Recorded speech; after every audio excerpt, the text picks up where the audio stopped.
Pasok sa loob.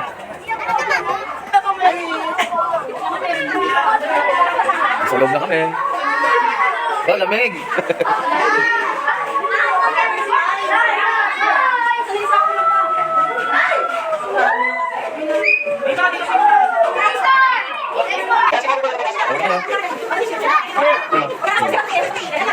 Bangga sa dorm.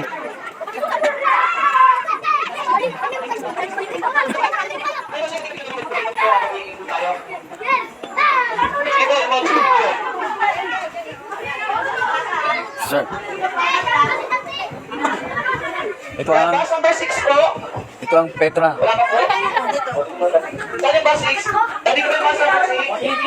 Jordan.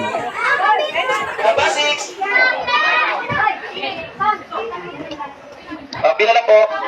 Ano naman Jom? Mausoleum. Leo.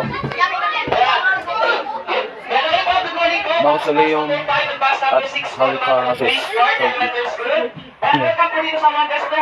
Balik dito po, meron po tayo magiging 40 miniatures and 7 ancient wonders and 7 new wonders. Bali ako po yung magiging tour guide nyo, so remind ko lang po, wala akong mawala sa akin at wala akong lalay sa group. Well, after po natin pumasok dito sa Wonders of the World, sabay-sabay po tayong nilipat sa abilang side po ng park, lalo naman po sa Dinosaurs Island. At sa last part po ng walking tour natin, manonood po kayo ng show, meron po tayong Dancing Dinosaur or Mascot Show. Ayan. So yung first miniature po natin, nandun po, yung Petra. Yung Petra is one of the new Wonders of the World. Located po yung si Jordan. Kaya balikin na natin po siya as the Retro City. Retro City po kasi malo-malo po yung Neymar, inugit sa mga hard rocks. And then yung rocks po na nakapaligid po sa Petra is kulay pula. Na once na sinalo pa po siya ng liwanag yung araw, mas nagiging kulay rosas po siya.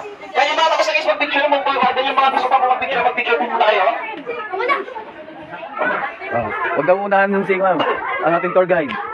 Dahil naman next mga guys, sila yung Halicarnassus po, one of the ancient wonders of the world, related naman po sa Turkey. Kilala din po siya as the Tomb of Posolus. Ayan, libigan po yan ni Posolus. At yung nagpagawa po niya na yung asawa niya at the same time sister na si Artificial II. Kaya nung ancient time po, inahalap nila na maging mag-asawa kahit not related, para yung kayamanan po nila hindi may pasa sa ibang pamilya. Ayan, sige po, yung mga gusto take pictures.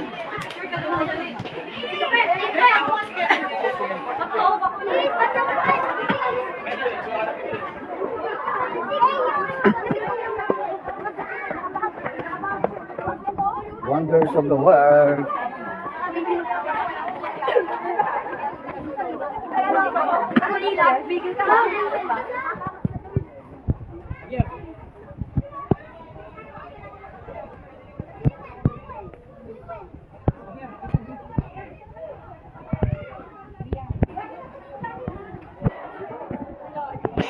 Dapat na yung malayo rin kayo. Dito, video pa kayo.